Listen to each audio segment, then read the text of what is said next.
دو صحابہ تھے، دونوں گہرے دوست تھے، بہت ہی گہرے دوست، مدینے کے رہنے والے۔ اس میں سے ایک صحابی تجارت کے لیے جا رہے تھے اور ان کے گھر بار میں ان کی بیوی تھی بس، اور کچھ نہیں۔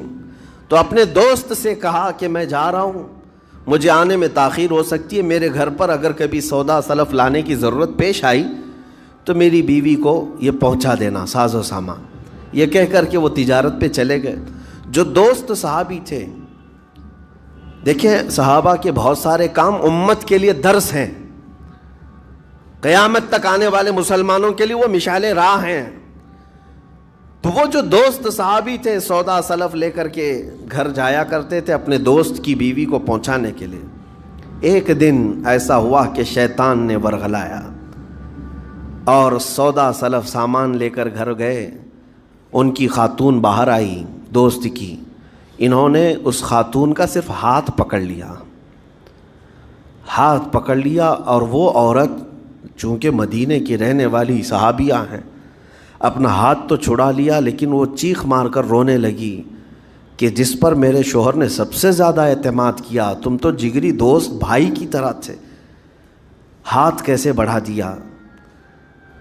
تو اس صحابی کو فوراً احساس ہو گیا کہ میں بہت بڑی خطا کر گیا، میرے بھائی اور میرے دوست کی امانت میں نے خیانت کر دیا، اس نے مجھ پر بھروسہ کیا تھا اور اس کی بیوی کا میں نے ہاتھ پکڑ لیا۔ بس اتنی سی بات تھی، وہ خاتون بھی رونے لگ گئی کہ میرے ساتھ کیا ہوا، یہ صحابی بھی رونے لگ گئے، احساس فوراً ہو گیا کہ میں نے غلط کیا ہے، سودا سلف لانے کے وقت مجھ سے غلطی ہو گئی، خطا ہو گئی۔ اب اس خطا کی وجہ سے وہ کرتے کیا؟ ان کو تو ڈر یہ تھا کہ میں اپنے دوست کو منہ دکھانے کے بھی قابل نہیں، اور نہ ہی میں یہ چیز کسی کے سامنے ذکر کر سکتا ہوں، کیا کروں؟ تو مدینہ چھوڑ کر کے چلے گئے پہاڑیوں میں، اور بغیر کھانا پانی سب کچھ بھی نہیں تھا، پہاڑیوں کے بیچوں بیچ رہنے لگے، اور صرف روتے تھے اور گر جاتے تھے، اور کمزوری آ گئی جسم میں، اٹھنے پھرنے کی بھی طاقت نہیں تھی۔ اب وہ دوست ان کے صحابی تجارت سے واپس آئے، گھر میں آتے ہی ان کی خاتون نے بتا دیا کیا معاملہ پیش آیا۔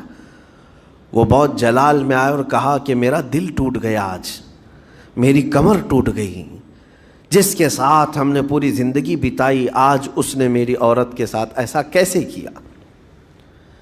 بہرحال انسان ہے، خطا ہوتی ہے، انسان ہے، بھولنا اور خطا کرنا اس کی عادت ہے۔ اب ان کو دل میں تو بہت تکلیف ہوئی، کروں کیا؟ لیکن وہ صحابی تھے، انہوں نے کہا یہ معاملہ سیدھے حضور پاک کی بارگاہ میں رکھتا ہوں، کہا کہ میں سزا دوں گا یا پھر جو ہے ان کے لیے جو قرار واقعی چیز ہوگی وہ دلا کر رہوں گا۔ بارگاہ مصطفیٰ صلی اللہ تعالیٰ علیہ وسلم میں تشریف لائے، عرض کیا کہ آقا ایسا ایسا ہو گیا، میرے معتمد ساتھی نے میرے گھر میں ایسا معاملہ کر دیا۔ نبی پاک صلی اللہ تعالیٰ علیہ وسلم غمگین ہو گئے کہ ان دونوں کے درمیان ایسا کیسے ہو گیا۔ پھر تھوڑی دیر کے بعد رحمت عالم صلی اللہ علیہ وسلم جو غیب داں نبی ہیں، ہر چیز کو جانتے بلکہ اپنے امتیوں کے احوال سے باخبر رسول ہیں، نبی پاک صلی اللہ تعالیٰ علیہ وسلم اپنے اس غریب صحابی کے حالات معلوم کیے، پتہ چلا کہ وہ تو گھر بھی چھوڑ دیا، مدینے بھی چھوڑ دیا، پہاڑیوں میں جا کر کے پناہ لے کر کے اکیلا تنہا رہ رہا ہے۔ اللہ کے نبی صلی اللہ تعالیٰ علیہ وسلم اپنے اس غریب امتی صحابی کے حالات معلوم کرنے کے بعد اللہ کریم کی بارگاہ میں عرض کرتے ہیں کہ مولا تو فیصلہ سنا دے۔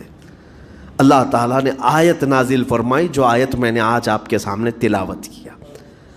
اللہ تعالیٰ فرماتا ہے والذین اذا فعلوا فاحشۃ او ظلموا انفسهم، جن لوگوں نے گناہ کر لیا یا اپنی جان پر ظلم کیا ہے، پھر ذکروا اللہ فاستغفروا لذنوبہم، اللہ کو پھر جلدی یاد کر لیا اور توبہ کر لیا، رب تعالیٰ فرماتا ومن یغفر الذنوب الا اللہ، محبوب بتاؤ اللہ کے سوا کون ہے گناہوں کی بخشش کرنے والا؟ اللہ تعالیٰ ان کے گناہوں کو معاف کر دیتا ہے جو فوراً اپنے گناہ کے بعد یاد کر لیتے ہیں کہ مجھ سے خطا ہوئی ہے۔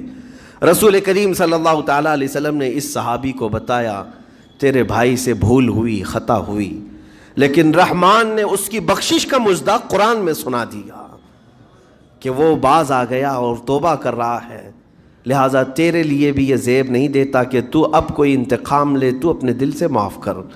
یہ صحابی تھے، اللہ کے نبی صلی اللہ علیہ وسلم کے پروردہ تھے، نفسانیت اور خواہشات کے نہیں۔